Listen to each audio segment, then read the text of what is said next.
지난주에 제가 사실은 사라, 그다음에 레베카, 그다음에 레이첼, 라헬 이 세 여자에 대해서 상당히 중요한 성서의 이 세 명, 우리가 지난 8주 동안 인물을 다뤘다면 아브라함과 이삭과 야곱이었는데, 이들을 실제로 뒤에서 움직이는 안 보이는 힘이 있었는데 그 힘이 그 부인들이에요. 사라가 아브라함과 이집트에 내려갔을 때 이집트의 파라오가 사라의 아름다움을 보고 분명히 반할 거다. 당신을 채갈 테니 당신을 나의 부인이라고 하지 말고 누이라 해라. 이런 못된 남편이 있어요. 근데 사라가 그렇게 하십시오. 그래서 아브라함의 누이인 줄 알고 사라의 아름다움을 보고 파라오가 자신의 궁으로 데려갔다는 거예요. 그러나 사라의 내면에서 나오는 아우라 때문에 파라오가 근처도 못 갔다는 거예요. 이게 잠언에 등장하는, 잠언 마지막 장입니까? 누가 이게 정숙한 여인이니까 하면서 여성 비하적인 단어로 번역했거든요. 이게 에셋 하일이라는 히브리 문구가 있어요. 이게 정숙한 여자가 아니에요. 히브리어로 하일이라는 것은 용맹성, 지혜를 가지고 용맹성을 가진 힘, 그거를 하일이라 해서 하일. 영어로 번역하자면 밸류예요. 밸류라는 것이 전쟁에서 떨치는 용맹성, 자신이 훈련을 많이 했기 때문에 누구도 나를 넘어뜨리지 못한다는 내면의 힘이 카리스마예요. 카리스마. 이 하일이란 단어가 맨 처음에 등장한 건 사실 창세기 6장이에요. 지상의 딸들과 하늘의 아들들이 결합해서 결혼해서 아이를 낳았는데 그 아이들을 네필림이 하늘에서 떨어진 존재였고, 그 네필림을 수식하는, 꾸미는 별칭이 있는데 그것이 기볼하일. 기볼이라는 것은 워리어란 뜻이고, 보통 사람이란 의미인 히브리어 이슈하고 달라요. 기볼은 진짜 사내란 뜻이에요. 그런데 뒤에 붙은 게 하일입니다. 하일이란 말이 무슨 뜻이냐면 좀 전에 말씀대로 카리스마와 용기와 지혜가 넘치는 존재가 되었다. 이게 기볼 하일이에요. 그래서 이 하일이라는 단어가 적용된 여인들이 있어요. 성서에. 사라가 에셋 하일 그랬어요. Woman of valor. 그러니까 아브라함이 끌려다니는데 끌려가는 게 아니라 아브라함한테 적절하게 모든 순간에 뒤에서 모든 걸 다 오케스트라, 지휘자예요. 아브라함이 이집트로 기근이 들어서 팔레스타인 지역에 더 이상 살 수 없기 때문에 내려갔거든요. 그러니까 거기 분명히 절대 권력자인 파라오가 신이기 때문에 당신의 미모를 대고 당신을 취할 거다. 이걸 알고 있었어요. 이걸 알고 있었는데 그러면 들어가지 말아야 돼. 그러나 먹고 살기 위해서 들어가요. 그러니까 당신 내 부인이라고 하지 말고 동생이라고 하여라. 그거를 사라가 수용해요. 오케이. 내가 당신의 누이라고 하고 파라오가 잡아가면 들어가겠다 이거예요. 야, 이 보통 여자가 아니죠. 왜냐하면 이집트로 내려가지 않으면 신이 아브라함한테는 약속이 이어지지 않기 때문에 그래요. 이걸 다 알고 있어요. 뒤에서 다 조절해. 그래서 파라오의 코트에 갔을 때 파라오가 이 여성 사라를 봤을 때 접근하지를 못해요. 왜? 에셋 하일이기 때문에. 사라가 아브라함을 살리고 아브라함의 자손을 살리기 위해서 자신이 스스로 파라오의 첩이 되려고 들어왔구나를 알고, 그래서 파라오가 아브라함한테 가요. 이게 창세기 16장이에요. 아브라함한테 내가 왜 저 여인이 분명 내 아내인데 누이라고 했느냐 하면서 쫓아낸 게 아니라 모셔서 배웅해요. 많은 재산을 주면서. 이걸 누가 만들었느냐? 결정적인 순간에 사라가 만든 거예요. 사라가 아니었으면 아브라함 거기서 죽었어요. 거기서 죽었으면 유대교도 없고 그리스도교도 없고 이슬람교도 없었을 거예요. 하나님 분명히 창세기 12장에 하늘의 별처럼 바다의 모래처럼 자손을 준다 그랬는데 사라가 자신을 알아요. 자신이 불임 여성이라는 거예요. 그래서 어떻게 했습니까?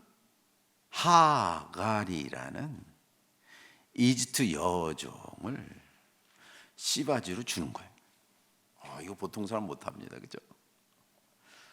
아무래도 나를 통해서 하나님의 역사가 이루어지지 않을 것 같으니까 이 여종을 통해서 신의 역사를 이루십시오라고 했어요. 이 하갈이라는 존재가 상당히 중요하다 그랬죠. 하갈을 통해서 이스마엘을 낳고 이스마엘을 통해서 아랍 국가의 조상이 되는 것.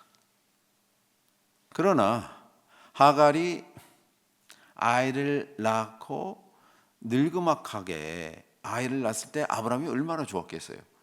자기 집에 안 갔고 맨날 하갈 집에만 가, 늦둥이를 보려고. 그러니까 사라가 또 인간적이야. 시기가 나. 저 여자 내쫓으셔. 내쫓았지만 하나님께서 하갈과 이스마엘을 통해서 새로운 민족을 만드십니다. 그렇죠? 2700년 후에 그게 이슬람의 조상이 되는 거예요. 그래서 하갈이라는 몸종을 통해서 신의 역사를 이루려는 마스터마인드가 누구냐? 이게 사라예요. 창세기 22장. 그건 제가 말씀드린 대로 아브라함이 이삭 바치는 사건에서 제일 원통하고 제일 슬퍼할 여자가 사라예요. 왜? 자기가 90세에 얻은 자식인데 아브라함이 죽이러 나갔으니까. 그 어머니의 마음을 생각해 보세요. 그래서 창세기 22장에는 사라가 너무 분하고 원통하고 슬퍼서 22장에 한 번도 이름도 거론이 안 해요. 침묵 속의 웅변의 가장 중요한, 우리가 아보바크의 미메시스 말씀드리지 않았습니까? 미메시스에 등장하는 히브리 문학의 특징을 침묵 속의 웅변이라면 사라의 존재가 22장에 너무 엄청난 비극에서 말을 안 하는 거예요. 그래서 23장 1절에 뭐예요? 사라가 127세로 죽었다. 가는데 3일 오는데 4일, 일주일 동안 없다가 죽었는지, 이제 아버지가 아들을 죽이는 엄청난 사건이에요. 이 사건이 신약성서에서 예수 그리스도를 죽이는, 하나님이 아버지가 아들 죽이는 사건의 전형이라 그랬죠. 그 사건을 통해서 죽었는 줄 알았더니 살아 돌아왔어. 그래서 심장사한 거라 그랬죠. 127세. 그래서 사라가 그런 역할을 해요. 그래서 성서에서는 위대한 인물에 관한 표현이 있습니다. 이게 전형적인 관용적인 표현이에요. 위대한 인간들에 대한 표현은 정직하고 온전하다. 이걸 항상 써요. 정직하고 온전하다. 남자들의, 그러니까 정직하고 히브리어로 야살, 온전하다. 히브리어 탐이야. 야살 탐. 정직하고 온전하다. 성서에서 딱 두 사람이 정직하고 온전하다. 아브라함하고 욥이. 아브라함이 정직하고 온전하대. 그러니까 남성의 가장 전형적인 모델로 두 형용사로 표현하는데, 하나는 남이 보기에 정직한 사람. 정직이 힘입니다. honest is best policy. 부부 관계의 핵심 뭐냐? 행복의 핵심 뭐냐? 정직이. 자녀 관계의 핵심 뭐냐? 두 사람이 자녀와 부모가 흉금을 털어놓는 정직이에요. 대통령이 어떻게 국민의 마음을 얻을 수 있느냐? 정직하면 돼. 당리당리하게 휩쓰이지 말고 정직하면 돼. 인간과의 관계의 핵심이 honest, 야사르. 사람들이 정직하지 못하니까 인간들이 이제 강제로 정직하게 최소한의 정직 장치를 만든 거예요. 이걸 법이라 그래요, 법. 그런데 아브라함하고 욥이 단순히 정직만 한 게 아니에요. 남에게 보여질 때 정직. 그러나 진정한 인간은, 진정한 신적인 인간은 뭐냐? 자신이 보기에 괜찮아야 돼. 남한테 보여질 수는 있어요. 내가 남한테 괜찮은 사람으로 내가 광고하고 가면을 쓸 수 있어요. 그러나 정말 솔끼지 못하는 사람이 있어요. 그게 누군지 아세요? 자기 자신이에요. 자기 자신의 속이지 않는 정직, 그거를 온전하다. 히브리어로 탐이라 탐. T-A-M. 이게 액센트로 가면 이게 톰이 되고요. 영어에 톰이라는 말 있죠. 토마스. 이게 거기서 왔어요. 같은 어원이에요. 토마스가 쌍둥이에요. 쌍둥이. 왜 쌍둥이인지 아세요? 모든 일을 끝나고 저녁에 집에 가는 거예요. 그걸 거울을 보는 거예요. 거기면 그 안에 쌍둥이가 있는 거예요. 또 다른 자아가 있는 거예요. 또 다른 자아가 보기에 내가 괜찮아야 돼. 이게 온전한 사람. 다른 사람은 속여도, 신은 속여도 속이지 못할 존재가 있는데 그게 자기 자신이라는 법정에 여러분을 매일 밤에 세워야 돼. 그래서 괜찮죠? 그럼 괜찮은 인간이에요. 그래서 저는 리더는 남을 좌지우지하는 사람이 아니에요. 스스로에게 존경을 받는 자, 스스로에게 리더인 자가 리더인 거예요. 이게 겉모술수 아니에요. 자신에게 정직한 사람이 그 카리스마로 표는 오는 거예요. 내가 모으는 게 아니라. 우리는 그런 리더가 없어요. 전 세계 봐도 그런 리더가 없어요. 아주 드물어요. 왜? 자신을 본 적이 없어요. 이런 사람들은 항상 주위에 있는 측근들의 말이 자기인 줄 알아요. 자신이 일하는 양심, 하느님은 여러분 모두한테 엄청난 법정을 만들어줬는데 여러분 마음속에 양심이라는 법정을 만들어줬어요. 거기 세워보세요. 그리고 자신을 보는 거예요. 괜찮은.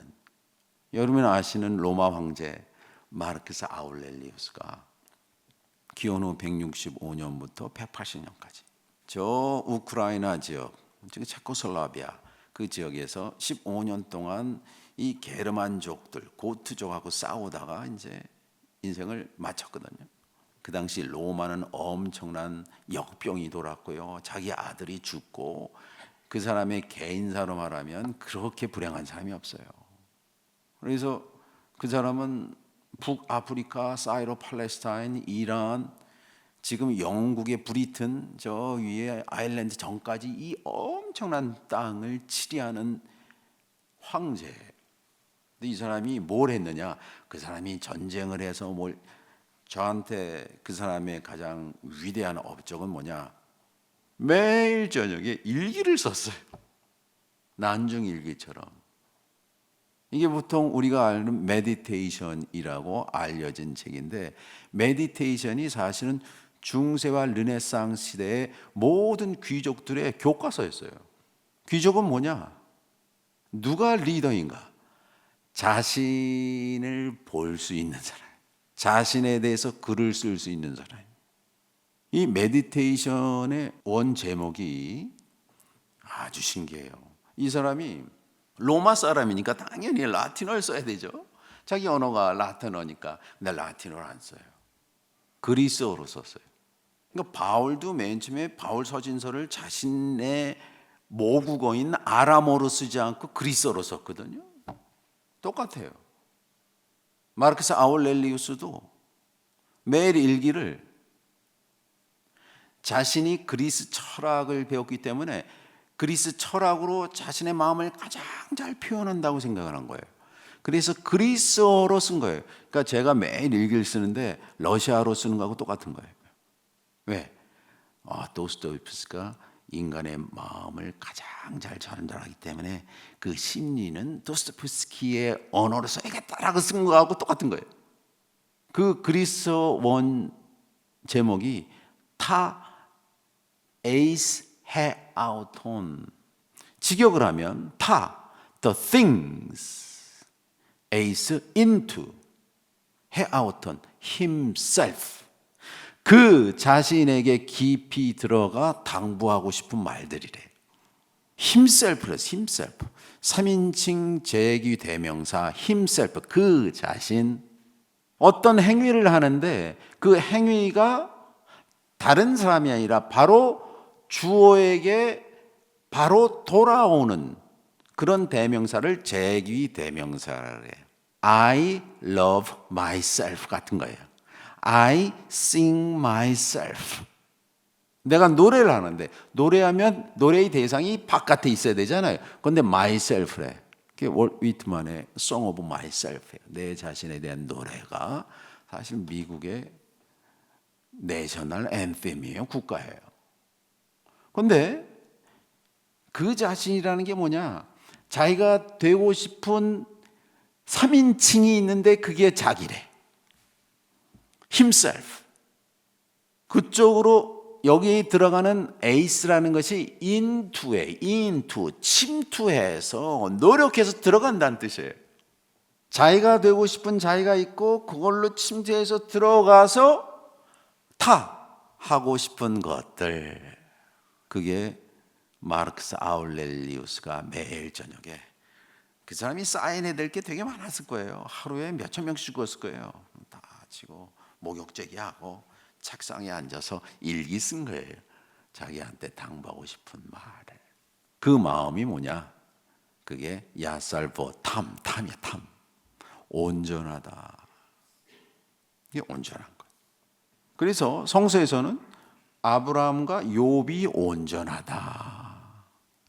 그건 욥기 1장 보면, 야, 내가 세상의 모든 사람을 봤는데 욥처럼 남에게 정직하고 자신을 속이지 않는 온전한 인간은 없다. 그래. 자랑을 해. 하나님도 자랑을 해요. 근데 여성은 다른 표현을 써요. 여성은 에셋 하일. 하일이란 단어죠. 하일. 이 하일, Hayil, 하일, Y가 두 개 들어간다. 하일. 하일이란 말을 번역하기가 상당히 힘들어요. 그러니까 하일이란 단어가 value, 가치, 그 다음에 courage, 용기, wisdom, 지혜, insight, 이런 게 모든 게 함축되어 있는 거예요. 그러니까 창세기 6장에 나오는 거인족을 말할 때 기볼 하일, 힘센, 거기는 스트렝스가 들어가 있는데, 이 사라에 대해서는 에셋하이라는 것은 뭐냐면 내면의 힘, 용기, 지혜, 인사이트가 있기 때문에 거기서 나온 카리스마란 뜻이에요. 그런 여인이 또 아주 두드러진 예가 있는데, 그 예가 룻기에 등장하는 시어머니 나오미예요. 나오미는 달콤한 여자란 뜻이에요. 이방 여자 모함 여인 둘이 있는데, 하나는 오르파, 엘리멜렉이라고 남편이 있어요. 베들레헴에 살다가 흉년이 들어. 이 4장짜리 여러분 한번 30분이면 읽어요. 이게 단편 소설 중에 최고의 단편 소설이에요. 이게 4장으로 된 30분 만에. 베들레헴이 기근이 들어갔고 이 사람들이 옆에 나라로 이민 가요. 모압에. 모압은 철천지 원수예요. 모압은 뭐냐? 그 옛날에 이스라엘 사람들이 출애굽해서 요르단을 건널 때 모압 땅을 건너야 되는데 길을 안 비켜줬어. 그 저쪽으로 돌아서 들어갔거든요. 그래서 모압은 철천지 원수다 그랬어요. 그런데 그 나라 땅으로 간 거예요. 그래서 두 아들이 있대요. 두 아들이 마흘론과 킬리온이에요. 여러분 히브리 단어에는 그 히브리 단어의 의미에 스토리에 어떻게 전개될 것가 전부 돼 있어요. 마흘론과 킬리온은 곧 죽을 사람들이란 뜻이에요. 곧 죽게 돼 있어요. 그러니까 이 소설에서 두 아들은 죽게 돼 있는 거예요. 그래서 이름을 마흘론 킬리온을 한 거예요. 그러니까 두 아들이 모압 여인을 며느리로 삼았는데 첫 번째는 오르파, 두 번째는 룻이었다. 그런데 가계가 전부 이어져야 되는데 아들이 전부 죽었으니까 베들레헴에 땅이 있는 토지가 있는데 그걸 이어줄 사람이 없잖아요. 그래서 룻한테 시키는 거예요. 우리 먼 지쪽 가운데 보아스라는 사람이 있으니까 그 남자한테 가서 잘 보여서 네가 결혼하면 좋겠다. 이거를 뒤에서 마스터 마인드로 다 조절한 사람. 나오미가 아니었으면 룻이 보아스와 결혼을 안 하고 룻이 결혼을 안 했으면 누가 등장하잖아요? 다윗이 등장하지 않는 거예요. 다윗의 외할머니가 됐거든. 이 전체를 누가 조절하냐? 나오미가 조절해. 그게 뭐냐? 에셋 하일이다. 잠언 34장에 누가 에셋 하일인가? 미 에셋 하일 이런 걸 시작을 해요. 아침에 일찍 일어나서 식구를 위해서 밥을 해주고 뭐 어쩌저쩌고 하고 이거를 전형적인 가부장적인 사람들이 그렇지 아침에 일찍 일어나서 밥 해주는 여자다 뭐 이래갖고 그거 아니에요. 굶을까봐 우리 어머님들이 아침에 일어나서 불쌍할까 하니까 해준 거예요. 종일해서 해주는 게 아니라. 그래서 그게 사라가 그런 거거든요. 리브가도 보세요. 리브가 어떻게 됐습니까? 딱 봤더니 에서가 아니라 이 누가? 야곱이 물건이에요. 뭐라 그래? 야곱한테 너 형처럼 털 달린 거 입고 가서 아버지가 죽기 전에 강복할 텐데 네가 낚아채라. 이걸 누가 했어요? 이거 레베카가 한 거예요. 거기서 보면 이삭은 아무것도 몰라. 이삭이 주인공 같지만 진짜 주인공은 뭐예요? 레베카예요. 레베카가 모든 걸 다 마스터 마인드 했어요. 그러니까 우리가 지금 8주 동안 공부한 게 사실은 남자들이 중요한 거지만 여자들이 다 조종한 거예요. 뭐 나중에 야곱도 그래요. 맨 처음에 그 라반하고 관계에서 그 레아하고 레이첼 그 스토리도 기가 막히지 않습니까? 7년 동안 기다려서 결혼하여 결국은 12자녀를 얻게 되는 그 역사에 참여한 게 사실은 레이첼이에요. 라헬. 그 스토리가 있습니다. 그래서 그 스토리를 준비를 했다가 이렇게 그냥 강의하면 되는데 제가 사실은 너무 엄청난 사실을 어저께 뉴욕타임즈에서 봤어요. 이스라엘이 지금 가자 지구의 자발리야에 이제 지상군을 보내고 폭격을 하기 시작. 그래서 하마스가 이제 이 가자 지구에서 나와서 이스라엘 사람들의 그 노바 뮤직 페스티벌을 통해서 한 1,500명을 죽이고 인질로 잡아가지고 있을 수 없는 게 하마스가 인류 역사상 특별히 20세기에 등장한 근본주의가 있어요. 근본주의. 펀더멘탈리즘이라는 게 있어요. 펀더멘탈리즘은 극도의 종교를 가장한 아주 최악의 정치 집단이에요. 근본주의 하마스는 정치 집단이에요. 종교가 아니에요. 20세기 초에 서양에서 근본주의라는 게 등장을 했어요. 근본주의. 펀더멘탈리즘이라는 거는 그 당시 찰스 다윈을 통해서 인간이 사실은 동물이다. 이 생각이 얼마나 중요한지 아세요? 인간이 자연의 일부다 이거예요. 환경과 다른 동물에 관한 대해서도 생명을 존중해야 된다는 사상을 시작한 거예요. 칼 융과 프로이드 같은 사람 중에서 인간은 그 사람의 겉모습이 아니라 마음이다 이게 심리학이 등장하고요. 그리고 고고학이 등장을 하면서, 고고학이 왜 등장했냐면요, 이전까지는 고고학이라는 게 없었어요. 그런데 영국과 프랑스와 독일, 미국이 신흥 선진국이 되면서 자신들이 아주 헬레니즘, 아테네 문명과 헤브라이즘, 이 헤브라이즘 예루살렘으로 대표되는 문명보다 더 오래된 것을 자기네들이 발굴해서 자기가 정복한 나라들을, 영국이 식민지화하는데 인류학과 고고학을 등장을 시켜서 더 많이 아는 거죠. 그래서 여러분 영화 잉글리시 페이션트 보셨잖아요. 아프리카로 들어가서 자기서 거기에 맨 처음에 침투하는 게 인류학자고 고고학자들이에요. 그래서 무슨 개념이 생기냐면 그 땅의 주인은 그 땅에 거주하는 사람이 아니라 그 땅의 유구한 역사와 종교와 문화를 아는 사람이다 이게 등장. 제가 이락 가니까요, 이락에 자기네들이 사용하는 수메르어나 아카드를 읽고 쓸 수 있는 사람이 거의 없더라. 이 판독을 누가 했냐?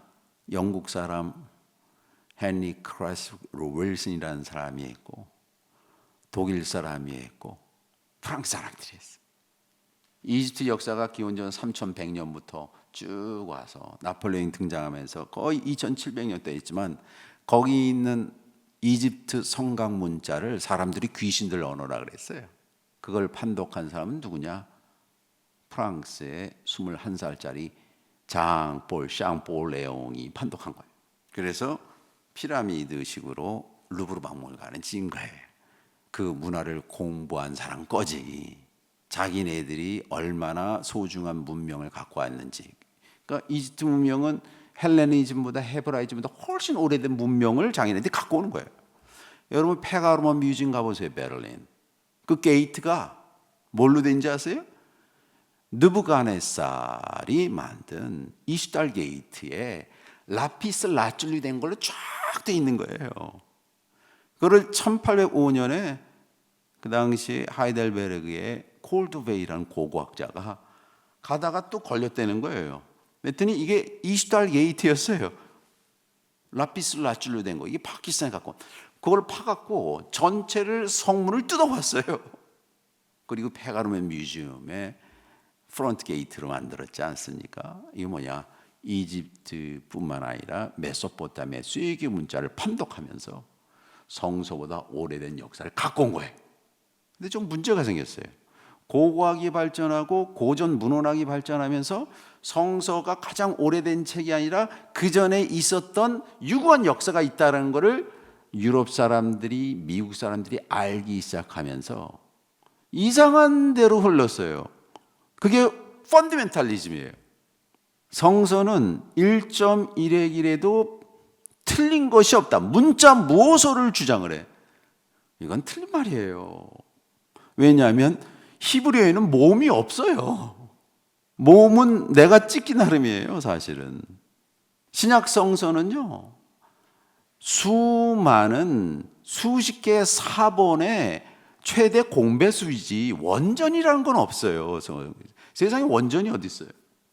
그래서 이 사람들은, 펀더멘탈리스트들은 모세 오경을 모세가 썼대요.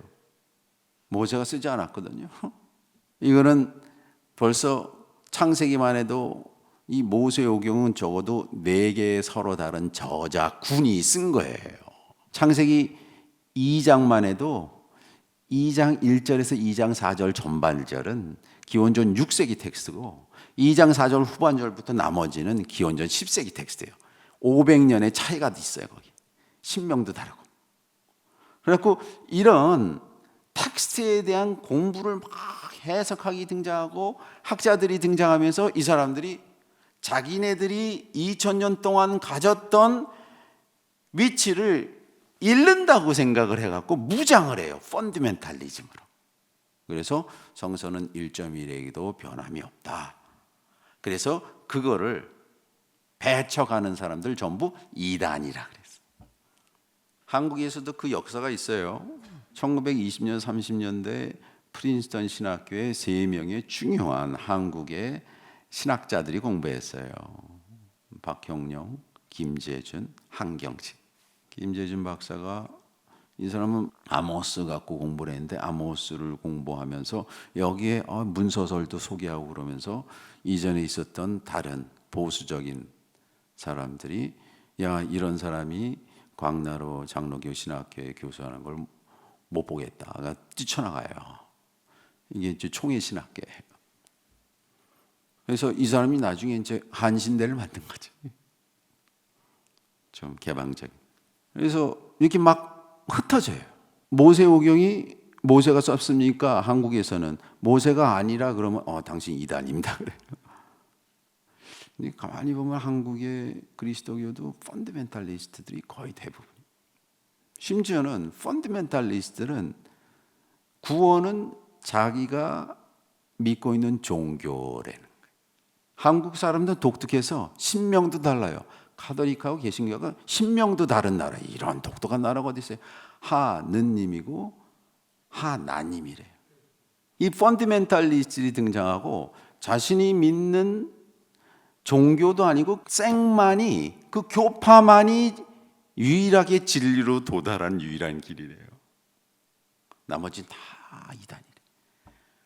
그게 등장해요. 그래서 이 펀더멘탈리즘 미국에 이런 부흥 집회에서 생겼어요. 그래서 펀더멘탈스라는 리플렛, 조그만 쪽지가 등장하고 이런 것들을 거부하는 사람들은 뭐 펀더멘탈리스트 이단들이다 그랬거든요. 그래서 자기가 우연히 믿는 종교만 진리다라고 하는 족속들이 등장하는데 그것이 그리스도교 펀더멘탈리즘. 이게 정치 집단이에요. 이슬람 펀더멘탈, 헤즈볼라, 하마스. 유대교도 있어요. 유대교 펀더멘탈리스트. 여러분 이 문제를 해결하고자 이스라엘 문제를 하자 이삭 라빈이 등장해서 야 투 스테이트 거기에 나라가 2개가 있다고 인정하자 해갖고 누가 죽였어요? 지오니스트 펀더멘탈 주의시가 죽인 거예요. 이삭 라빈 자기네 수상을 누가 죽이냐? 아랍 사람 죽인 게 아니에요. 이스라엘 사람이 죽였어요. 지금은 펀더멘탈리스트들의 싸움이에요. 지금 네탄야후는 제가 보기엔 펀더멘탈리스트예요. 지금까지 했다가 지난 20년 동안 하면서 이걸 에스컬레이트 계속했고요. 하마스는 말도 안 되는 펀더멘탈리스트의 싸움이거든요. 그 1,500명을 죽였기 때문에 이걸 정말 그 유가족이 아니기 때문에 그 슬픔은 모르지만 여기에 좀 예전에 그 인도 뭄바이에 엄청난 폭발 사건이 있었을 때 그때 160명인가 죽었지 않았습니까? 이게 파키스탄에 펀더멘탈리스트님이 했을 때 그 당시에 인도 수상인 징이 뭐인지 아세요? 아무것도 안 했어. 이 사람들은 아힘사, 비폭력이 가장 상대방을 변화시킬 수 있는 가장 큰 폭력이라는 걸 알고 있어요. 아힘사. 그런데 네탄야후가 지금 미국도 여기에 동참하는데 미국도 우려하는 이 지상군 투입을 하고 있어갖고 지금 10,000명이 죽었어요. 10,000명. 이 가자의 220만 명이 어디로 가냐고요. 지금 위에 반뚝 잘라서 밑으로 오라 그러는데 여기에 10,000명, 적어도 8,000명이라는 가자의 팔레스타인 사람들은요 이슬람 교도들이지만 펀더멘탈리스트가 아니에요. 평화를 사랑하는 사람들인데 하마스가 컨트롤하는데 둘이 붙어갖고 그 중에 어린아이들이 4,000명이에요. 어저께 난 뉴욕타임스에 난 광경을 보고 충격을. 이 1, 2차 세계대전 6.25 전쟁 때 일어난 일이 오늘날 문명사회에서 유대교와 그리스도교를 배태시킨 이스라엘 주도로 행해지고 있다는 것이 믿겨지질 않아요. 종교 만들면 뭐합니까? 종교 가지고 있으면 뭐예요? 폭력을 이렇게 해상하고, 이 폭력은 앞으로 1년 이상 갈 거고요. 씻을 수 없는 유대 국가를 만들어준 영국과 미국이 이 이스라엘 국가를 1948년에 홀로코스트로 만들어줬는데, 그거를 네탄야후가 이렇게 망치는구나 라는 생각이 들어요. 병원에 떨어지고 폭격이, 그래서 이걸, 이 참상을 보고, 야, 이게 6.25 때 이렇게 했구나. 정말 인간 사회에 핵심들이 있어요. 핵심 가치들이 있어요. AI는 절대로 알 수 없는 가치들이에요. 그게 신뢰예요, 신뢰. 가정을 지키는 것이 있어요. AI 절대로 뭐예요? 그게 사랑이에요. 도시를 움직이는 게 있어요. 그게 질서예요. 사람들이 AI 시대가, AI가 모든 걸, 그거 큰 오산이에요. AI를 가지고 움직이는 건 소수예요. 구글이에요. 그 사람들한테 여러분 정보를 좀 다 주고 있거든요. 핸드폰은 없애야 되나 하는 생각도 있어요. 그러니까 자연은 모든 걸 알고 있어요. 자연이 신이에요. 적재적소에 단풍 드는 거 보세요. 낙엽 떨어지는 거 보고. 그래서 제가 이 사진을 보고, 오늘 우리가 막 샤갈 그림 중에서 공부하지 않은 그림들이 있거든. 충격적인 그림을 오늘 해서 인간이 무엇인가를 가지고 좀 얘기하겠다. 이 작품은 1938년 막 샤갈이 그린 White Crucifixion, 하얀 십자가 처형이라는 그림이. 막 샤갈이 여러분 알다시피 그 빕데스크라고 지금 벨라루스에 있는데 거기서 살았어요. 거기에 유대인 정착촌에 살았어요. 게토에 살았어요. 그러자 1, 2차 세계대전이 일어나고 막 그렇잖아요. 1차 세계대전이 일어나고 그렇게 많은 사람들이 죽고, 이미 포그롬, 유대인 학살이 시작되는 거 보고 막 샤갈이 유대인으로서 충격을 받은 거예요. 어떻게 나치스가, 어떻게 독일 사람들이, 독일 국가의 종교인 그리스도교가 유대인들을 저렇게 죽일 수가 있냐. 이게 충격을 받은 거예요. 종교의 이름으로 전쟁이 일어나면 그 어떤 전쟁보다 끔찍해. 왜? 신이 자기 편이라고 서로들 생각하거든요. 그래서 그렇게 죽는 걸 순교라고 생각을 해요. 그래서 막 샤갈이 그림을 그려야겠다라고 작정하고 1938년에 이 그림을 그렸어요. 여기 중심 보시면 가운데 여기서 뭐 크루조아즘을 해서 구획주의 있지 않습니까? 여기에 영향을 받은 것 같아요. 이 사람이 이제 좀 추상적인, 그 당시에 그 상트피터스부르크의 말레비치라는 아주 러시아 최고의 화가 밑에서 수학도 하고, 그 다음에 그 부인 벨라와 결혼해서 1920년도에 프랑스 가서 이 프랑스에 일어나는 그 예술운동, 특별히 인상파 화가들과 교류하면서 여러 가지 색채를 통해서 자신은 뭐냐, 색깔이 추상이다라고 생각한 거예요. 색을 통해서 모든 걸 표현하겠다. 우리가 봤던 샤갈 그림 중에서 그 노란색이 항상 신적인 색이라고 그랬죠. 여기서 비스듬하게 그 노란색으로 칠한 게 이제 가운데 있는 십자가에 달리신 예수님이에요. 그 예수님 위에 라틴어로 INRI라고 썼어요. 예수스 나자레누스, 그 다음에 렉스 주다요오름, 나사렛 예수 유대인의 왕. INRI. 여러분 이런 성화들 보면 항상 위에 라틴어로 INRI라고 써놨어요. 그 밑에는 예수가 유대인의 왕이다라는 걸 아람어로 그 밑에 써놓고요.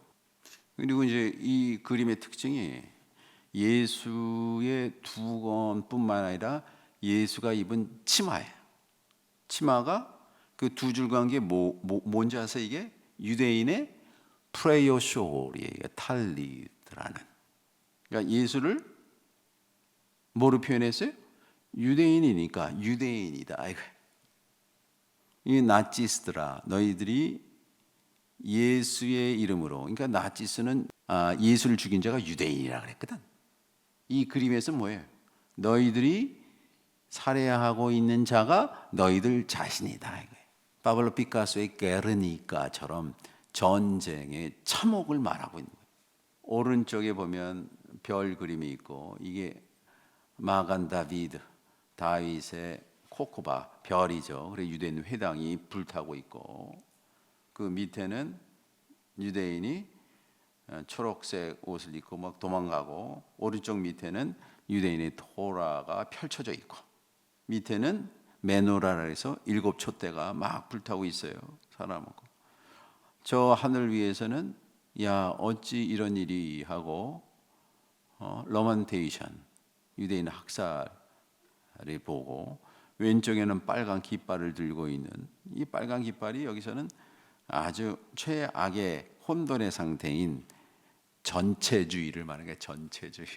민주주의가 잘못하면 전체주의가 되죠.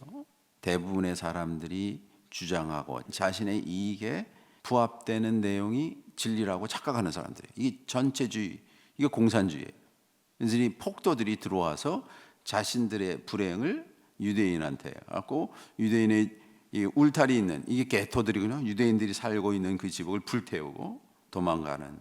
그러니까 왼쪽 밑에는 이 사람들이 지난 2000년 동안, 아니 기원전 586년부터 그렇게 됐으면 2500년 동안 디아스포라였다가 생존할 수 있는 거는 자신들이 뭘 갖고 있어요? 이 토라를 갖고, 토라 스크롤을 갖고 도망가고 있고, 그 옆에 있는 사람은 이빈주드, 나는 유대인이라, 이 팻말 갖고 전부 죽이지 않았습니까? 그렇게 썼어요. 그래서 인간이 누구인가? 그러니까 예수 그리스도를 통해서 이 장면은 막 샤갈의 성서 그림에 계속 등장하는 이 모양을 보세요. 약간 고개를 옆으로 누인 모습으로 계속 등장하는 게 아담이고, 세컨 아담인 예수 그리스도의 모습이기도 하거든요. 그래서 손과 발에 이제 못이 박히고, 그 옆에 사다리가 등장하면 무조건 유대 그림이라고 생각하시면 돼요. 여러분 유대 영화 중에 야곱의 사다리 있죠? 사다리가 딱 나왔습니다. 사다리라는 것은 메타포라 그랬죠? 메타포는 뭡니까? 하늘은 땅에서 접근 가능하다. 그걸 알려주기 위해서 예수라는 분이 이 세상에 오셨다. 하늘은 하늘이고 땅은 땅이다라고 이전까지는 말했는데, 예수라는 청년이 와서 하늘이 땅이고 땅이 하늘이다, 하느님이 인간이고 인간이 하느님이다. 그래서 예수가 내가 하나님이다라고 말하신 거예요. 이 사다리라는 메타포가 그렇다.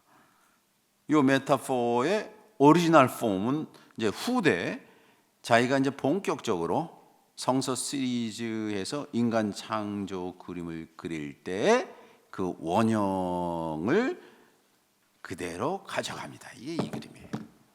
이게 1956년 맨 처음에 이분이 이제 홀로코스트 2차 세계대전 일어나고 어딜 가냐면 뉴욕으로 갑니다. 가서 미국 시민권을 따고 다시 지내다가 거기서 이제 자기 부인 벨라가 죽어요. 한동안 그림을 못 그리다가 다시 프랑스 남부의 그 샹떼방에 와서 니스 부근에 거기서 거주하면서 이제 인생을 보내거든요. 85년까지. 그때 이제 피카소도 거기 있었고, 거기 앙리 마티스도 거기 있었고, 이렇게 지적으로 이렇게 대화하면서 지냅니다. 그래서 여러분 니스에 가면 샤갈 무덤이 있어요. 이 그림 보십시오. 이게 이제 자신이 마음 먹고, 야, 내가 성서 그림을 본격적으로 그리겠다라고 작정하고 그린 그림이에요. 그래서 상당히 커요. 이게 3m, 2m니까요. 이게 압도적입니다. 그렇죠? 여러분 니스 성서 박물관 가면 그림 하나가 압도적이에요.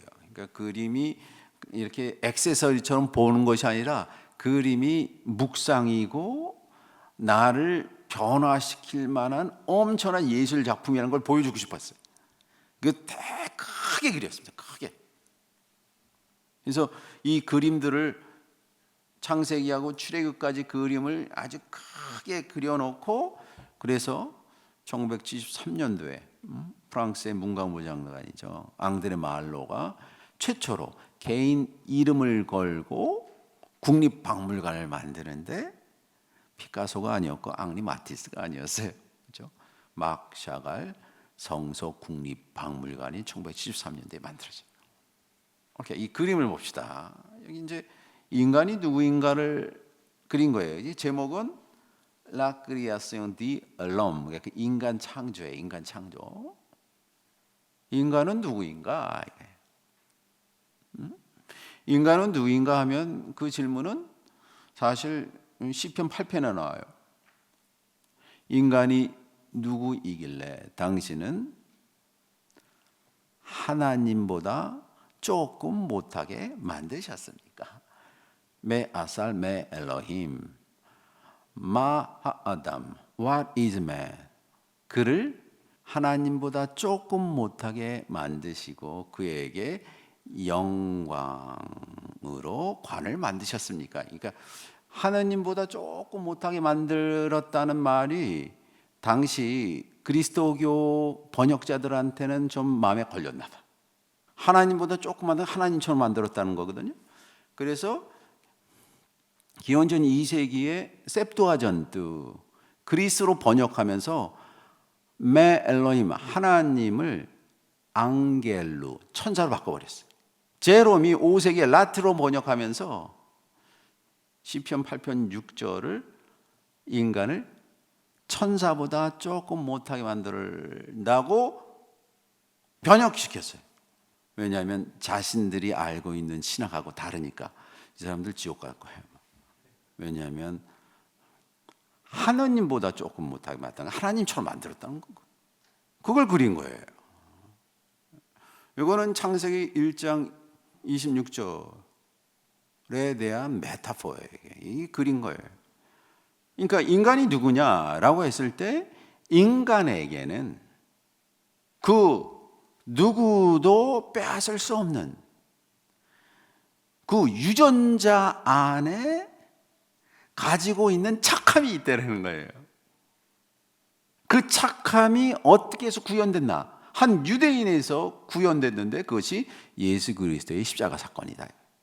예수 그리스도의 십자가 사건에서 예수가 보여주려는 것이 있다. 그거는 연민과 사랑이다 이거예요. 심지어 원수까지 사랑해 볼 수 있느냐? 이것이 최고의 인간, 최고의 인간이자 신이 되는 유일한 길이다 이거예요. 이게 자비의 자비정신. 그래서 예수가 여기 위에 보세요. 십자가에 달려 돌아지고 왼편에 뭐가 있어요? 사다리가 있어요. 그걸 이은 거예요. 그걸 이어서 지상이 하늘이고 하늘이 지상이라는 거예요. 이걸 이으려고 이 말을 하기 위해서 우리한테 오신 분이 유대인 예수다. 이 유대인은 탈리트를 입혔어요. 그걸 위해서 왼쪽 위에 보세요. 왼쪽은 노랗게 칠했죠. 이게 천상의 장면을 그린 것 같아요. 천상을. 그래서 인간한테 손이 뚝 나왔죠. 이게 모세의 십계명 같은 거예요. 계명을 줬다는 거예요. 이걸 지키면 너희들이 신적인 삶을 살 수 있는 것이다. 작게는 십계명이지만 이것이 구약 성서이고 신약 성서다 이거예요. 성서를 줬다는 거예요. 성서 안에 있는 내용을 파악해서 그대로 살면 된다. 거기에 이제 그 위에 비둘기가 등장. 비둘기라는 건 뭐냐? 평화의 상징입니다. 이 세상에 살면서도 신적으로 살 수가 있다. 이게 피닉스예요. 지상과 하늘을 왔다 갔다 하는 존재예요. 비둘기는 뭡니까? 홍수 이후에 이 비둘기가 머물 곳이 있다는 걸 확인하고 이 세상도 살만하다는 걸 확인하고 올리브 잎을 따온 거예요. 그게 유엔 상징이에요. 이게 평화의 상징이에요. 그러니까 하느님께서 인간을 창조하면서 인간이 이 세계가 우리 맨 처음에 봤던 가자 스트리트의 자발리아의 폭탄처럼 살만한 곳이 못 되지만 희망을 가지고 살아라. 이거 희망. 하나님을 알게 된다는 것은 무엇이냐? 내가 하나님을 알게 된다는 것은 내가 못 살다가 잘 사는 게 아니에요. 나의 운명이 바뀌어서 잘 사는 게 아니에요. 어떤 종교는 기독교는 그거를 막 주장하더라고요. 사업이 잘 되고 뭐 오래 살고 뭐 자식이, 그거 아니에요. 하느님과 올바른 관계를 맺게 된다는 거예요. 올바른 관계. 이제 사는데, 세상을 보는데 인간의 눈으로 보는 것이 아니라 깨달음이 있으면 신적인 눈으로 세상을 보고 자신을 보고 이웃을 본다는 거거든요. 그걸 개안한다는 게 개안.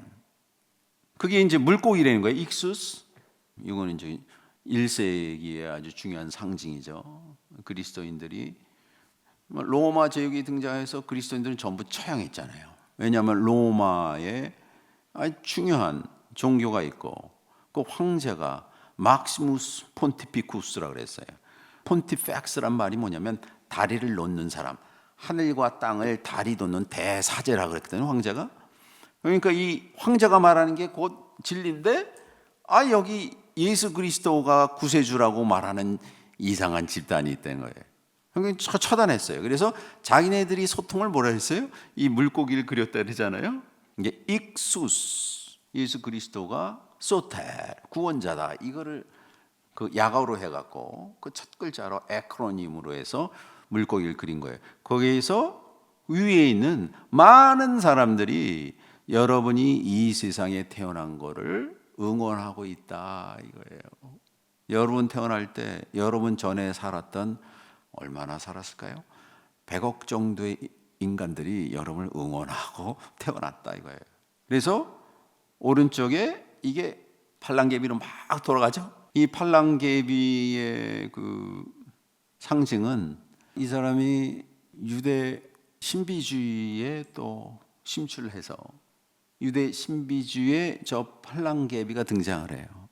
유대 신비주의인 까발라에 등장하는 상징입니다.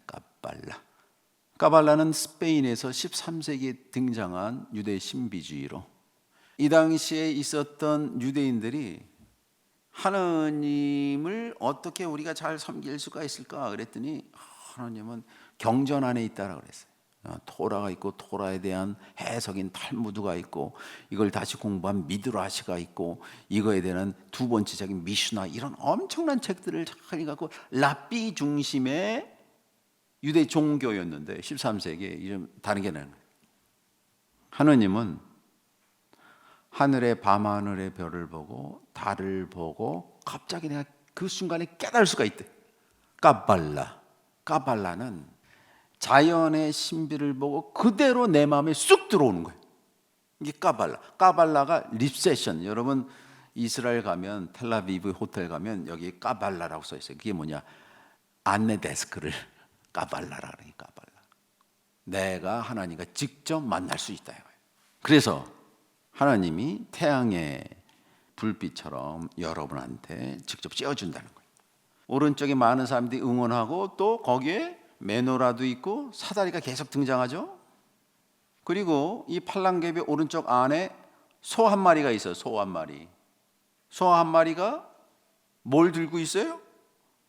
토라 스크롤을 들고 있죠. 저건 탈무드에 나오는 얘기예요. 무슨 얘기가 있냐면 탈무드에 농부가 밭을 갈고 있었는데 소가 이끄는, 소가 갑자기 밭을 갈지 않고 누워버렸어요. 그 농부가 이 소한테 물었다는 거예요. 왜 누웠냐 그랬더니 예루살렘이 멸망했습니다 그랬대요. 그랬더니 조금 일어나서 소가 다시 일어나서 또 밭을 가는데 열심히 갈 때 너 왜 가냐 그랬더니 메시아가 온답니다 그랬대요. 메시아가 다시 온다는 상징. 1938년이니까 지금 유대 학살이 시작되고 유대인들이 죽음의 순간에 일어나는데 메시아를 기대해야 하는데 그 메시아가 어디서 오냐? 예수 그리스도와 같은 분이 오는데 그 예수 그리스도는 누구냐?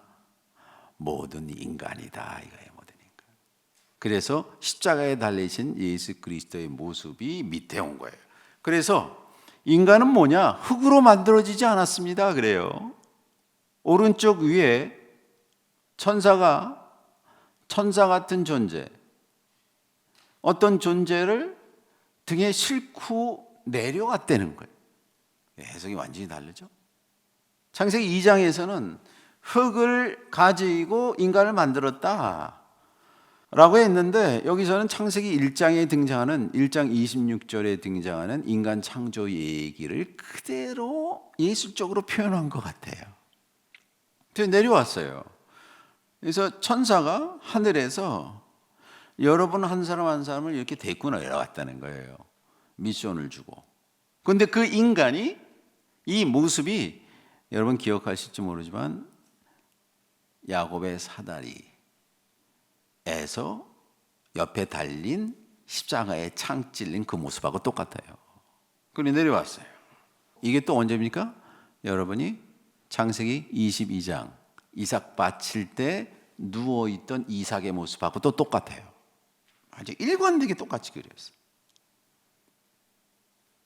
그래서 이 해석은 창세기 1장 26절이에요. 여섯째 날 모든 걸 하나님께서 창세기 1장 1절에 우주를 창조하셨다. In the beginning when God created universe. 이게 1장 1절이에요. 맨 처음에 하느님이 우주를 창조하실 때, 이 창조하다는 말이 무슨 뜻이라 했죠? 창조는 없는 걸 있게 하는 게 아니에요. 혼돈의 상태에 있는 것 중에서 군더더기를 전부 덜기 시작할 때, 이런 뜻이에요. 창조는 안 하는 거예요. 안 하는 거. 여러분이 오늘 무심코 하는 것 중에 안 하는 거를 한 가지만 생각하면 그게 창조적 행위예요. 그거 한 10개만 써보시고요. 그거 한 달 동안만 해보세요. 그럼 창조적 삶이 시작돼요. 그때 매우 혼돈했다. 그때 말씀이 있어서 빛이 있으란지 빛이 있었더니 태양빛이 아니라 빛이 있으면 어떻게 돼요? 내 자신을 보게 돼. 어둠 속에서 안 보여요. 그때가 되면 얼굴과 얼굴을 맞대고 하나님을 볼 수 있는 것처럼 빛이 있으면 여러분을 처음으로 볼 수가 있어요. 객관적으로. 첫째 날 빛을 만드신 거예요. 여섯째 날 다 만들어 놓고 뭐라 그래요? 우리가 우리의 형상대로 우리의 모양대로 인간을 만들자, 이렇게. 그래서 만들자라는 말이 창세기 2장에 등장하는 인간을 조물한다, 흙으로 빚었다하고는 전혀 다른 동사를 사용해요. 창세기 2장에는 야짤이라는 동사는 진흙으로 쭈물딱 거리면서 조성했다는 거예요. 이 2장에는 하나님이 인간하고 가까웠을 때 기원전 10세기 승리니까 하나님이 가깝다고 생각했으니까 이렇게 와서 이게 주물떡하면서 만들었던 게 야짤이라는 동사가 아니에요. 창세기 1장 26절에는 아사라는 히브리 동사를 썼는데, 아사라는 거는 만들었다, 일반적이네. create. 좀 하나님이 떨어져 있어요. 그래서 나아세, let us make. 하아담, 인간을 만들자. 인간을 만들었대요. 인간을 만들었을 때 인간 만드는 계기들이 있습니다. 여러분이 이 텍스트는 아주 오랫동안 메소포타미아, 이집트, 팔레스타인에서 내려오던 인간 창조 얘기를 참고로 했겠죠. 당연히 그 내용을 참고해서 비교할 때 이 텍스트가 이해가 가요. 그거 모르면 이해가 안 갑니다, 이 텍스트가. 왜냐하면 메소포타미아의 인간 창조 얘기가 에누마 엘리시라고 기원전 19세기 텍스트에도 나오고요, 아트라하시스라고 홍수 얘기도 나와요. 그 아카드 바빌로니아 문서에 맨 처음에 이 스토리가 이래. 맨 처음에 신들이 인간들, 후에 등장한 인간들처럼 노역하고 있었다. 위대한 신들이 있었고 쪼무레기 신들이 있었는데 이 쪼무레기 신들이 매일 바빌론의 티그리스인가가 유프리스 강에 오는 침족토에 진흙을 퍼올리지 않으면 이게 미엔더링 해갖고요 엉망진창이 되거든요. 이거를 퍼올리고 있었다. 그때 일라니쭈하로 아카도로 쪼무레기 신들이 위대한 신들한테 일루라부 위대한 신들한테 불평하기 시작했다. 우리를 편하게 해주십시오. 그래. 그랬더니 위대한 신들이 이 신들을 좀 편하게 할 텐데 어떻게 하냐? 마술의 신 데리고 와. 이게 엔키 신이에요. 에아라는 것이 어원적으로 야훼하고 비슷해요. 하여튼간 에아 신한테 네가 마술을 부려서 이 쪼무레기 신들의 노욕을 덜어주게 하여라. 그래요. 그래서 지혜의 신 수메르는 엔키, 아카돌은 에아 신이 인간을 만들어요. 어떻게 만들지 아세요? 진흙으로 만들어. 똑같이 진흙으로 만들어 갖고 탁 던지는 거예요. 그랬더니 인간이 됐다. 제가 기억을 하면 이게 아트라시스에 나오는 문장이 이래요. 아카더로 리브누 아밀루 룰루 We created humanity. 그리고 이름을 룰루라고 해요. 이 아트라시스 바빌로니아에서는 최초의 인간 이름이 아담이 아니라 룰루래요. 룰루. 그랬더니 쪼무레기 신들이 되게 기뻐해요. 왜 그런지 아세요? 그때부터 쪼무레기 신들이 뭐로부터? 노역으로부터 벗어난 거예요. 그러니까 인간 창조의 목적은 뭐냐?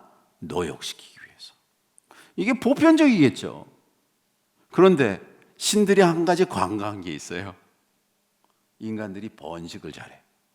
그 너무 많이 생겨갖고 떠드는 거예요. 소음 문제가 나, 소음. 그러니까 신들이 잠을 잘 수가 없어. 그래서 결정합니다. 인간들을 전부 없애기로. 기근을 냈는데도 기근에서도 살아나. 불을 냈는데도 불에서도 살아나. 역병. 마지막으로 그랬더니 이걸 내라 했더니 위대한 신들 중에서 그 인난나라는 이시타르 신이 그것만은 하지 마실 건 너무합니다. 그게 뭔지 아세요? 홍수를 내려. 홍수를 내리면 전부 잠겨서 인간들이 흙으로 만들었기 때문에 흙으로 돌아가는 거예요. 그래서 홍수를 내리는 거예요. 그 사건이 이제 구약 성경이 그대로 들어온 거죠. 그래서 인간들 만드는 목적은 뭐냐? 신들이 쉬려고. 성서에서는 인간을 쉬게 만들거든. 이게 완전히 이거는요. 창세기 1장 26절은 최초의 인권 선언문이에요. 인간이 쉬게 만들어. 이런 텍스트가 없어요. 특별히 메소포타미아 이집트 문헌하고 비교하면 전혀 다 그리스 문헌하고 전혀 달라요. 인간을 만들자. In our image. In our image. In our image는 뭐냐? In our image, like our likeness. In our image. 제가 생각하기에는 septuagin트한테는 in our acon이라고 했고, icon, 이미지라고 했고, 뒷부분 제대는 in our likeness는 우시아, 본질이라고 번역을 했어요. 그래서 이거를 히에로스무스가 이마고라고 이미지라고 했고, 두 번째는 likeness는 similar to them, 비슷하게 얼렁뚱땅 번역했어요. 둘 다. 그래서 in our image, 우리의 형상이라는 게 뭐냐? 이 형상하고 모양이 등장해. 형상하고 모양. 이거를 그냥 히브리 원문에 도움 없이 상식적으로 생각한다면 형상은 겉모습이고 모양은 속모습이에요. 이게 본질. 그러니까 septuagin트가 맞는 것 같아요. 겉모습과 이콘과 하나는 우시아, 본질. 근데 이거를 성경 원문 텍스트로 계속 들어가면 완전히 이 의미보다 더 심오하고 획기적인 의미가 담겨져 있어요. In our image라는 문구는 the 짤메이누, in our image 라고 번역하는 히브리 문구 있는데, 여기에 짤메이누, 여기에 등장하는 이미지라고 번역한 짤렘이라는 단어가 있어요. 히브리어 짤렘. 짤렘이 이미지 또는 우상이란 뜻이에요. 우상. 이 짤렘이란 단어는 히브리뿐만 아니라 메소포타미아 전역에 사용되는 단어였어요. 메소포타미아 바빌로니아의 사제들이 뭐 하는지 아세요? 하루에 3번씩 이 짤렘을 아카도로는 짤무라고 그래요. 같은 어원이에요. 짤무. 짤무를 위해서 하루에 3끼 밥을 줘요. 그 매일 물을 부어서 목욕을 시켜요. 왜 그런지 아세요? 짤무, 짤렘이 모기 때문에? 신이기 때문에 그래요. 이나오 이미지는 우리의 형상대가 아니라 우리하고 똑같은 신처럼이란 뜻이에요. 그렇죠? 인권선언이라니까 이거. 인간을 뭘로? 신적으로 만들었다. 짤렘이. 그래서 천도를 할 때, 예를 들어서 메소포타미아의 수도인 예를 들어서 시파르라는 도시에서 바빌론으로 도시의 이 수도를 천도를 할 때 맨 먼저 가는 게 뭔지 아세요? 우상을 들고 가요. 왜? 우상이 뭐기 때문에? 신이기 때문에 그래요. 그래서 십계명의 제1계명이 뭐예요? 위로나 아래나 우상을 만들. 왜? 신이기 때문에 그래요. 그러니까 붓잘메이누 in our image에서 이 이미지 짤레 뭐냐? 신을 여기서 부, 전치사 부가 있는데 히브리어 부는 뭐냐? 진짜로 이런 뜻이에요. 본질적으로. 인간을 본질적으로 우리의 형상으로 우리와 똑같은 신적인 존재로 만들자라는 뜻이에요. 그 텍스트예요. 그게 뭐 겉모습 그런 거 아니에요. 인간을 신으로 만들자. 이런 복음이 사실은 신약성서의 그리스도교에 와서 복음서에서 나오는 거, 내가 하나님의 아들이다라는 선언하고 똑같아요. 그 뒤에 봅시다. 뒤는 전치사 크예요. 키드무세이누. 이걸 보통 like our likeness, 크라는 것이 like란 뜻이에요. 뭐뭐처럼. 그건 1차적인 의미고, 이 크라는 의미가 무슨 뜻이냐면 진실로 이런 뜻이에요. 케프 베리타스라고. 명사 전에 전치사 크가 오면 이게 진실로 이런 뜻이에요. 그 다음에 여기 더무세이노가 이거를 하팍스라고 히브리어에 거의 한 번밖에 안 나온 단어이기 때문에 likenes스를 그냥 다마가 to be like니까 likenes스라고 번역을 했는데, 거기에 나오는 더무스, 이 어원이 다마야. 다마. 요 DAM, 이 담이라는 거는 아주 중요한 인간의 본질을 말하는 거예요. 본질. 가인이 아벨 죽였을 때 하나님이 뭐라 그래요? 너 동생 아벨의 뭐가? 피가 말한다. 그 사람의 본질이 말하는 거거든요. 이 DAM이라는 것이 히브리어로 피란 뜻이에요. 거기다가 그냥 히브리어에서는 R을 갖다 붙이면 그냥 이거 프로세릭 알레프라 그래서 피 같은 존재, 이걸 아담이라 그래요. 그걸 인간이라 그래요. 인간을 피덩이라 그래요. 키드모세이는 진실로 우리의 피로란 뜻이에요. 피로. 거기서 피로라는 거는 우리의 핵심적인 거로.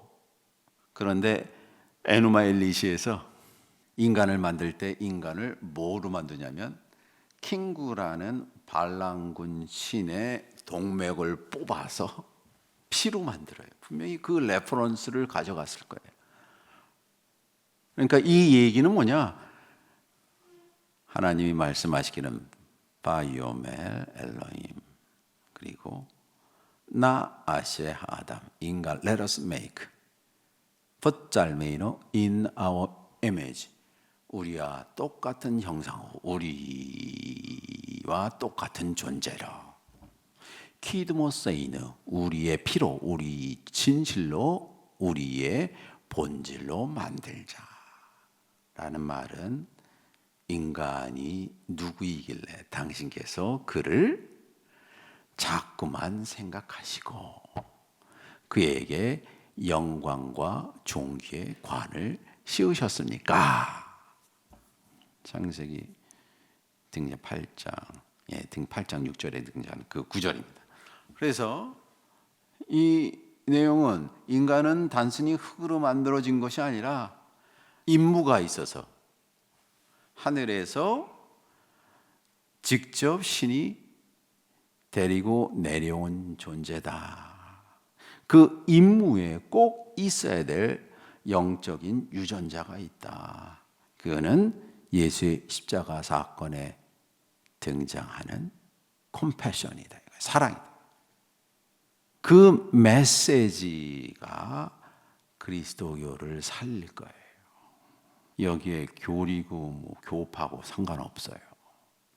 인간이 누구인가를 잊은 거예요. 인간에게는 꺼지지 않는 양심이 있고 양심을 부추기는, 양심을 지탱하는 힘이 사랑이다 이거예요. 막샤갈이 그걸 이해한 거죠. 그래서 예수 그리스도가 그거를 두 팔을 벌려서 사람들한테 말씀하시다 돌아가셨다라는 그림이거든요. 제가 요즘 이제 저녁에 이렇게 산책을 가면 저기 달이 그렇게 아주 아름다워요. 저 달이 저기 하루도 빼지 않고 나를 찾아오더라고요. 뺀 적이, 그 옆에 북극성이 딱 있고 한 번도 빼지 않고 이 밤에 그 달이 정말 기가 막히더라고요. 그러다가 제가 제 그림을 하나, 제가 좋아하는 화가 그림을 하나 보여줘요.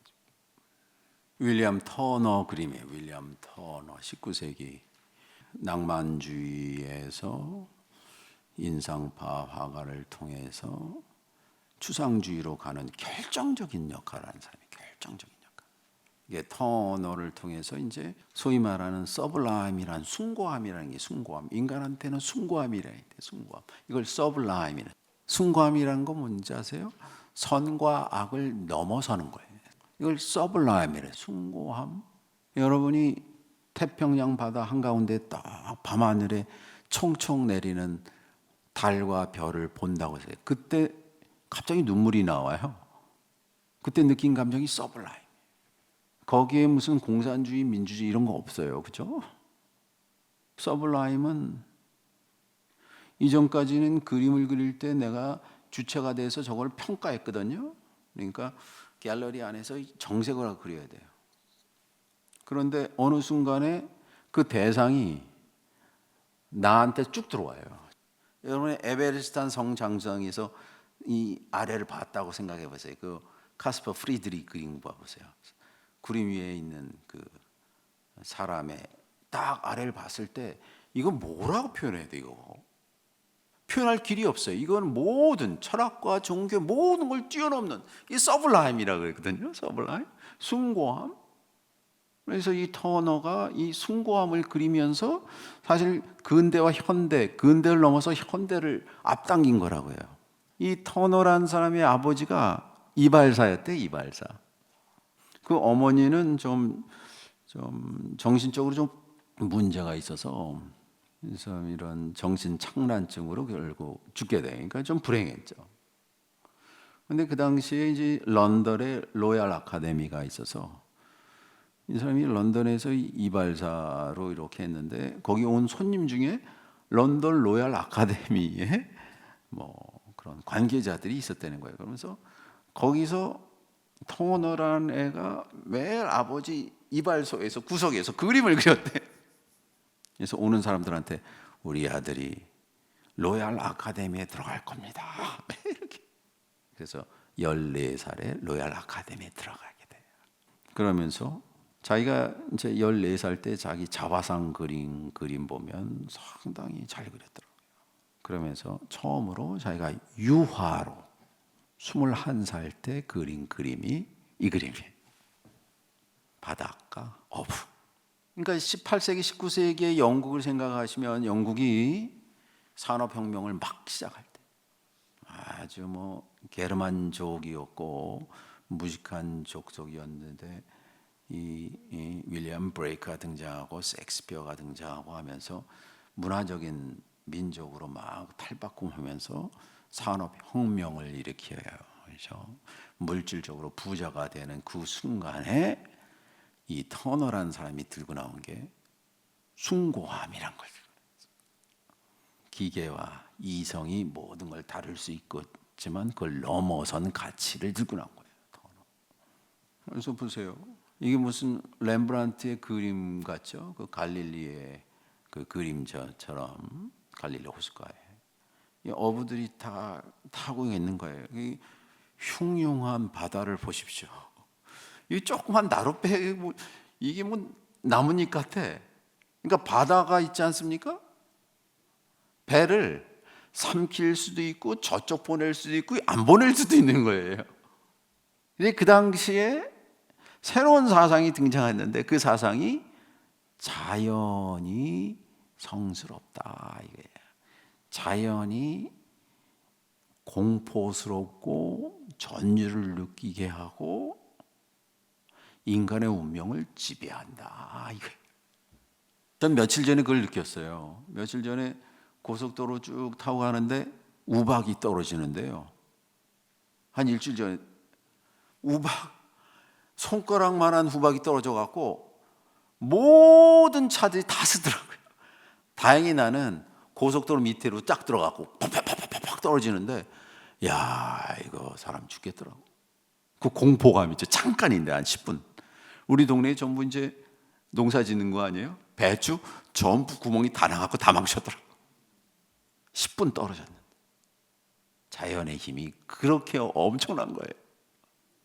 그래서 이 조그만 배를 이게 인간의 운명 이거 아무것도 아니다. 이거 인간이 지금 뭐 달나라로 간다고 그러고 뭐 화성 간다고 그러고 뭐 AI 나온다 그러고 막 팅팅팅팅 하는데 인간의 운명이 자연 앞에서 아무것도 아니라는 거예요. 특별히 이제 이 영국에서는 뭐가 등장해? 스팀 기차가 등장해. 스팀으로 이제 가는 거거든요. 그 순간에 이걸 그려야겠다. 자연 앞에서 완전히 토스 왔다 갔다 하는 거예요. 그랬더니 그걸 이 사람들이 어디로 갈 건가를 보여주는 그 위도와 경도를 보여주는 것이 이 시간에 달이라는 달. 달이 구름을 헤치고 쫙 비치는 거예요. 그렇죠? 자연에서. 저도 이 매일 저녁에 달을 보면서 야 어떻게 저렇게 나를 잊지 않고 찾아오나. 그리고 달빛으로 내 존재를 확인시켜줘요. 달은 항상 저기 있는데 다가갈 수가 없어. 있는데 내가 아는 거지 내가 뭘 확인할 수가 없어요. 그걸 신이라고 그래서 신. 항상 있는데 어떻게 확인할 수 없는 존재. 그걸 서블라임이라고 해요. 서블라임. 날 찾아와. 그래서 내 얼굴을 막 비춰요. 내 가는 길도 비춰주는 거예요. 그런데 다가갈 수는 없어. 그래서 이 토스를 막 갖고 있는데 여기 뒤에 이제 무슨 바위로 된 그런 섬 같은 게 보이고. 터너가 제가 생각하기에는 이 그림을 그리면서 핵심적으로 렘브란트와는 달리 뭐 하나를 더 그렸어요. 그것이 배 위에 있는 램프예요. 램프. 저 하늘에 달이 있다면 나는 나에게는 램프가 있다 이거예요. 램프. 램프는 모든 인간이 지니고 있는 양심이자 신성이에요. 램프를 켜겠다. 그래서 자연 안에서 숭고한 그림을 그렸습니다. 그래서 지금 맨 처음에 그 하마스하고 네탄야후, 난 이스라엘하고 말하기도 싫고 네탄야후 정부하고 이 싸움이 너무 안 보이는 아주 미궁으로 인간성이 여기까지 왔는데 이걸 다시 원시 시대로 되돌리는 행위를 이스라엘이 한다는 것에 대해서 그걸 또 미국이 묵인하고 있고 이 야만성에 대해서 개탄할 수밖에 없고 인간이 뭐 발전했다 그러지만 아직도 더 엄청난 무기를 만들어서 사람을 죽이는 것을 아무렇게나 생각 안 하는 우리의 눈앞에서 그런 비극이 6.25 전쟁과 같은 비극이 일어나고 있는데 그 누구도 개입하려고 그러지 않고 조치를 취하지 않으려는 그런 현대인들의 야만성이 아쉽습니다. 인간은 그 안에 자비가 없으면 동물이거든요. 아힘사, 비폭력만이. 전쟁은 누가 승리자냐? 없어요. 전쟁은 모두가 패배자야. 항상 어떤 이유라든지. 그렇죠? 그래서 우리 주위에 작년에 이태원 참사도 일어났고 이걸 자꾸 망각하려고 그러는데 망각이 악마예요. 기억이 천사고 기억을 통해서 충분히 울면 되거든요. 159명이 그냥 죽었는데 자꾸 넘기려고 그래요. 이 망각이 암을 만들어요. 우리 사회에. 같이 울어주는 공감만이 치료거든요. 해결하자는 게 아니라. 그런데 우리한테 인간이 인간답게 되는 게 장래문에 장래. 장래랑 같이 울어주는 거 공동체거든요. 그 문화가 한국에서도 이렇게 넘어갈 수가 있나. 잘잘못을 따지기 전에 같이 울어주는 한 일주일 그거를 심각하게 좀 방송에서 같이 이렇게 해야 되는데 그냥 넘어가요. 그래서 이거는 후유증이 대단할 거예요.